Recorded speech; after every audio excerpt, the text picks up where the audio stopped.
let's not muck about, ladies and gentlemen. This is going to be concise, but I don't think it's going to be particularly short. So grab yourself a cup of tea, put it on pause, or get yourself a glass if you're feeling in the mood. This is Christmas.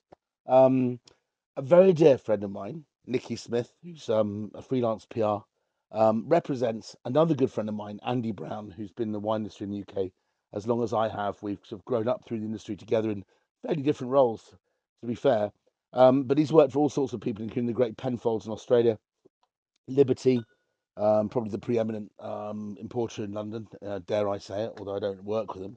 And he's now working, or has been working, for some considerable amount of time. It feels like, I think, a blink of the eye. I think he's been there for nearly 10 years now, which I can't believe. But he's been working for a very exciting port house. That's a house that makes port in Portugal in the valley of Douro. And that is Quinta de Pedra Alta. Old Foot? I don't know. Quinta de Pedra Alta. Um, they've taken the UK market, I wouldn't say by storm, because these things take time. These people have their favourites, and port is very much a category where people have their favourites, and they feel protected by that. I'm a Graham's man, or no, yeah, well, when I drink Taylor's, it's a classic. Or if you know your onions, there's plenty of other choices too. But here we have a range of wines which was sent by Nikki. She sent me the full gamut, the whole knocking shop. There's no table wines here, but I've been told that they will be coming in due course. I'd love to talk about those too, because I think the future of table wines, red and white, in the Douro Valley is secure and very exciting and getting better by the year. But what we've got here is a white port. Yeah, we don't talk about white port very much, do we? We've got a LBV. We'll go on to that in a minute, because not as we know it, Jim. We have a vintage port, a proper what we call VP, a vintage port. And then we've got two tawny ports. I'm not sure what order these ports came out in. They came out with a ruby port and a white port first, I think. And I think then the 10-year-old tawny was next, which is so good. And as Andy told me just the other day, it was so difficult to top. They really nailed it and really used some very serious wines in the 10-year-old tawny.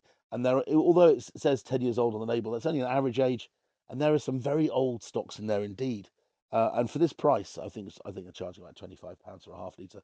Um, it is really extraordinary liquid. And they just brought out a 20-year-old, which is about 50 quid. Lord knows where they got the stock from that. But let's talk about that when we come to it. Let's start with this. This is probably the most playful, most exciting port in the world right now. Into the Pedra Alta. Look at that. Fantastic. Lovely pack. Is the packaging gorgeous? I just love everything about it. It's textured.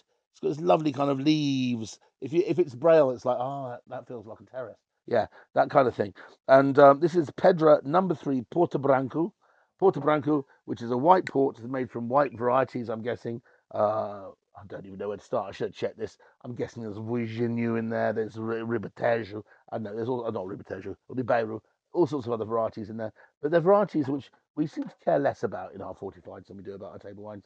So should we, because the skill is up to them to make the wine right, and it's all about where it's from and how it's made, actually, more than the grape varieties themselves, in my opinion. So I'm just using a flute for this because I didn't know whether to use a port glass or a sherry glass or a Glencairn or a big wine glass. So I've kind of gone down the middle. I've kind of just taken the path of least resistance, and this seems like the right size of glass to drink it out of. It's so aromatic and it's just so classy, and because it's fortified, I can't help thinking about all the things I can do with this that I could do to any other aromatized wine. Um, it's like vermouth without wormwood in it. It's like Lillet Blanc from Bordeaux, which is something I absolutely adore. I've talked about it many times, and it was an essential ingredient in the Vesper Martini with James Bond and Ian Fleming. Um, it sounds like I'm completely digressing, but I'm not.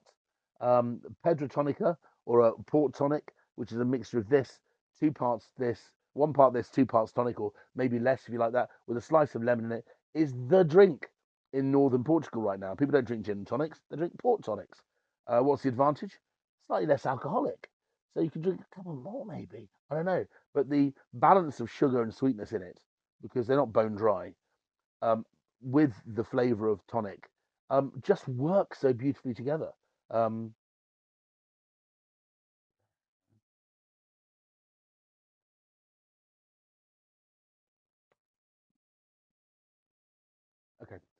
About similar money to the 10-year-old Tawny, I believe. It's about £21, I think, or £20 for a half litre. Master of Malt, you can buy it. They'll deliver to you tomorrow, guys. This is a really Christmassy drink. You can add it to martinis. You can add it to hot toddies. You can make it into a port tonic, as I've just said. It's just delicious on ice with a slice, with a just a sprig of mint and some orange in it, just squeezed over it. There's a million things you can do with this, but it's elegant, it's fresh, and it's versatile. And that's pretty much what it says at the top: fresco, elegante, and versatile. Okay. Um, yes, I did read that before I started. Okay, but it's good swag, man. And it's brought in by Bancroft, by the way. If anybody's in the trade here and wants to put it in their restaurants, come and get Andy to come over and say hi. One of their minions from Bancroft. These wines are really delicious. So there we go. And I told Andrew that I would make Andy. I would make a big of a song and dance about the white port, and I have. Um, if you want aged white port, there is an aged version. I think there's a white port from Churchill, which is 10 years old, which is delicious. And I also think Quinta de Noval, which is more acidic than this. It's kind of more vegetal, I suppose, more white winey, I think. But that's also a delicious white port. But this almost creates its own category. It's a new category. Just delicious and Moorish, and you can drink it in the heat and everything else. Okay, so let's move on to this. This is it says QPA Vinha do Porto. Late bottled vintage. Late bottled vintage port is a port category that I think was created in the early 70s, if I'm correct, because people were having to wait so long for their port to become good. They said, hey, if we take some good quality ruby port, like a cut above, but not quite good enough for our vintage port, and we stick it in concrete for 6 years, or a mixture of concrete and wood, just so the wine has a chance to settle and relax and lose some of its gunfire and its aggression and its teenage angst. It's a drink that we can drink. It kind of makes it ready to drink.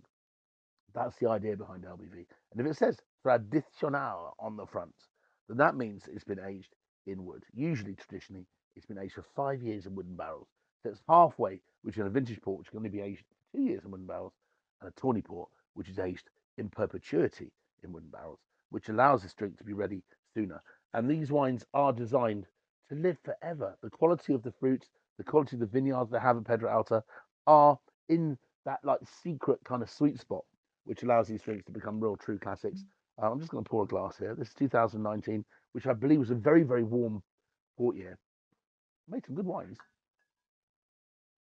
I'm sure if it was as warm as 20, that was also great. But they've had very few bad years recently, which is fantastic.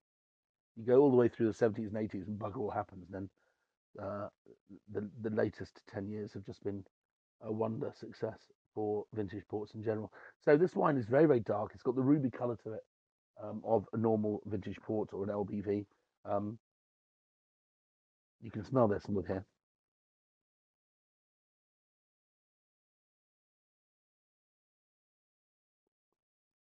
And as is traditional for an LBV, it's 6 years old on release. It's the youngest it can be, I believe. Wonderful fruit tannin. Absolutely delightful. I think this is a drink that's knocking on the door of 30 quid, but not. So it's like high 20s. Remember, you're getting a whole bottle or a half litre in this case. These things are going to go up in price. And the reason why the prices feel a bit punchy is because, yes, because of Rishi Sunak and our feckless, God, I wished he was better, feckless Prime Minister now, who didn't stop the rot, or did Rebecca. And the tax laws have changed, so every bottle of port costs £5 more than it used to. This would have been close to £20 before the tax alcohol escalator was created. Now you're lucky to get the 30 quid in an independent. Let's be kind and say you're going to your local independent who deserves your money, and you pay the 35 quid for it, and that gives everyone room to breathe. Okay, but that's absolutely delicious. It has such wonderfully precise flavors. You've got this lovely mulberry, elderberry, red fruit, and then this lovely taut, athletic acidity and tannin behind it. It's just the business, I just have to say. And the only thing I don't like about it is I want it to be 5 years older. Tough. Can't have everything. Okay, next one. This I've taken the cork out of, and I was going to show you how to decant a port, but I didn't want to patronise anyone. But I pulled the cork on this, and this may well have already thrown a little bit of a sediment because it's a vintage port, it's completely unfiltered.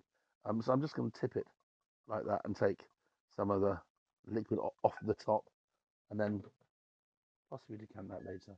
And that will go to a good home. I trust you, Andy. Trust me, Andy. This is going to be something that we're going to celebrate. We're going to do hoo ha ha ha round the centre, and it's going to be in the middle of a pyre or something. But thank you very much, Nikki, and Andy, inadvertently sending me a bottle of your um, award-winning vintage port. So this is Quinta Pedra Alta vintage port. This is what it's all about. A port producer might produce X amount of cases, let's say 1,000 cases, may only produce 100 cases of vintage port. This is the pick of the crop in only specific years, where from different parcels they can put it together and make a drink they truly believe in, that has an almost immortal ability to age. What's special about this? I've been for 31 years a judge of the International Wine Challenge in London.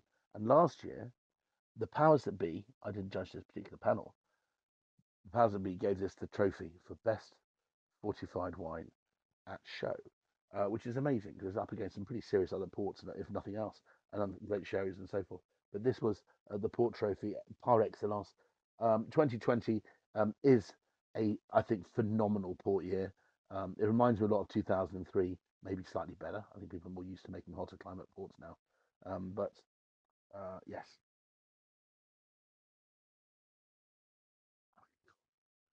it's only 5 years old. It's only been in bottle for three. And it's hard to even begin to describe how complex and how detailed and how attractive this port smells. Um, most ports kind of just sit there staring at you for 20 years. Oh God, it smells like Château. It smells like claret, like a great Bordeaux, cassis, black currants from Medoc, dried thyme, mulberry fruit. You can almost see the stains on your fingers when you smell this one.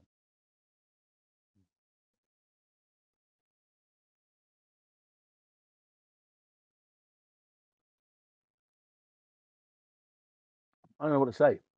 It's phenomenally tannic still, but it's got this incredibly silky velvet overlay, which allows you to drink it even at this age, which is a real surprise. I thought I'd be making excuses for this wine, saying it was going to be better in 20 years' time. I don't have to do that. It speaks for itself. And you could actually go and buy this and drink this. The Americans drink it this young, so why shouldn't you? I've seen prices vary between anything between 220 and £280 for a case of six for this. So that equates to, let's call it 55 to 70 quid, depending on where you buy it. You may have to buy it in Selfridges, where it's going to be 70 quid. If you find a nice website or maybe a local merchant, it might be a lot less than that. But that's cheaper than the more established UK favourites like Taylor's, Graham, etc. Um, that's a good price. Vintage port should be £80 or £90. Guinness de Navarre certainly is. Anyway, so this is not only one of the great ports of 2020, one of the great ports of the competition for last year, but is an out and out bargain if you want to drink a port now or you want to give it to someone who's going to drink it when they're 30 years old. Okay, maybe they're 30 already. What I mean is, give it to someone who's 18 or 21, or even as a baby, and when they get old enough to drink, they can drink it. Absolutely fantastic. Okay, I'm starting to lose my shit now, so I better get on with it. Okay, right.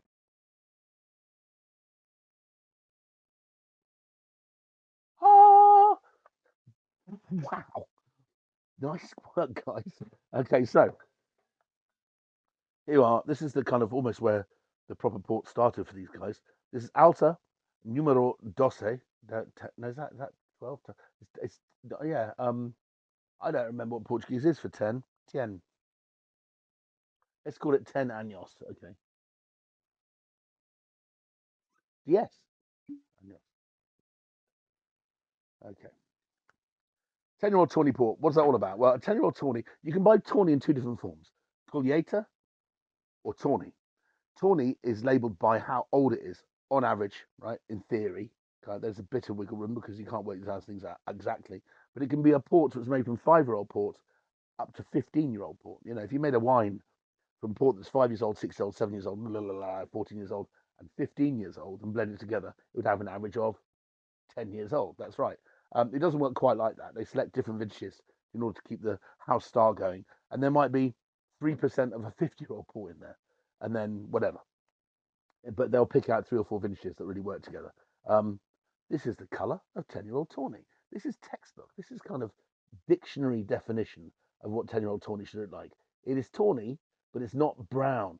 The tawny after the tawny owl, but you can see the bright freshness of fruit that's still in there. There's loads of vibrant red fruit still left.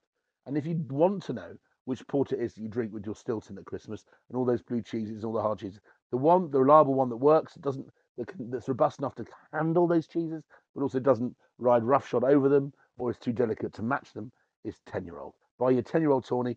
10-year-old tawny is the best value port in anyone's lineup anyway. It's the one that people should be looking at. Don't look at Ruby. Don't look at Quinta. Don't look at traditional LBV. Well, traditional LBV if you like Ruby port, but for sheer complexity and ability to drink now, 10-year-old tawny is really the kind of the port that I most care about, really, in every house style. So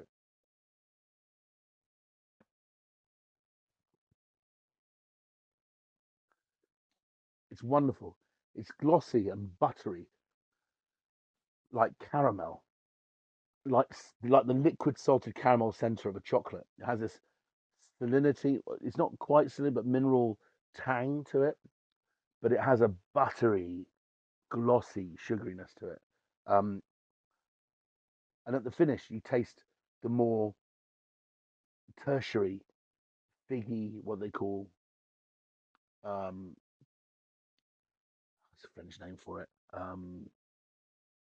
I'll come back to me in a minute. When I taste the next one, there'll be more of that character in a minute anyway. But this is an absolutely brilliant port. £25 for half a litre. This is where you're at. This is benchmark quality in a sexy bottle. Great present, but also just fantastic. That's just the right amount around the cheese board on Boxing Day. Bringing this up to the rear. This is, wow, it comes in this wonderful green bottle. You can see that the 10-year-old is in this lovely black grey slate bottle. These wonderful contours, which can only assume are contours from a map. See that? This is a wonderful British racing green. It's the colour I'd like try a Mark III Spitfire or an E-Type Jag in. Okay, right.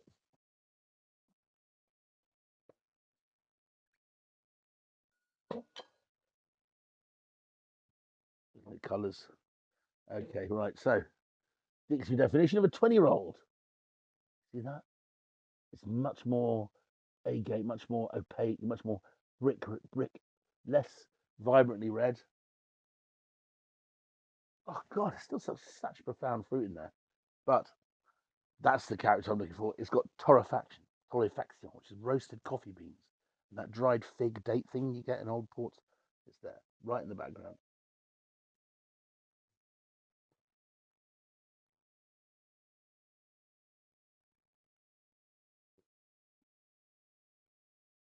It's weird. It tastes remarkably too young still.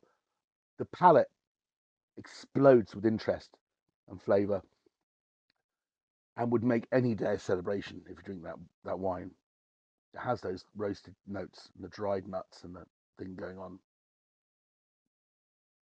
But you have to be a lover because we're getting to the point where 50 quid is easily spent. I think it's about 50 quid for a half litre, maybe slightly less, 40 something. So number 3, white port, delicious, flexible, versatile. Have it in the cupboard, have it in the fridge throughout Christmas. It'll last the whole period. You're just using it in different things. Use it instead of vermouth in your martini. 6-year-old 2019 traditional LBV, quite delicious. Looking at sort of like £25 plus, but absolutely worth every penny of it. Amazing tannin, amazing aromas, almost like claret fortified. Then we've got this extraordinary, despite its youth, extraordinary vintage port, Quinta Pedra Alta 2020. One gets the feeling that this may be the breakthrough vintage for this porthouse, and that in years' time this will become more and more collectible. So I'd strongly recommend you buy some now, and it costs nothing. It's going to be 200 or 300 quid a bottle in about 10 years' time. That's my prediction. Okay, 2010 for the Tawny, and 2020 for the Tawny. £25, £48 or something. There you go. Look, that only took 20 minutes to talk about the fortified wines, all of which are stunning from a very, very good house. Andy, thank you very much. Although you probably wouldn't have sent these to me, would you? But Nikki, thank you very much. Andy, you're doing an amazing job. You're one of the most likable people in the industry, and it's always nice to see you being picked first to judge at the IWC because you're a fantastic taster as well with great experience. Let's hook up for a pint soon. Merry New Year and Christmas. Sorry, watch Trading Places. You know what I mean.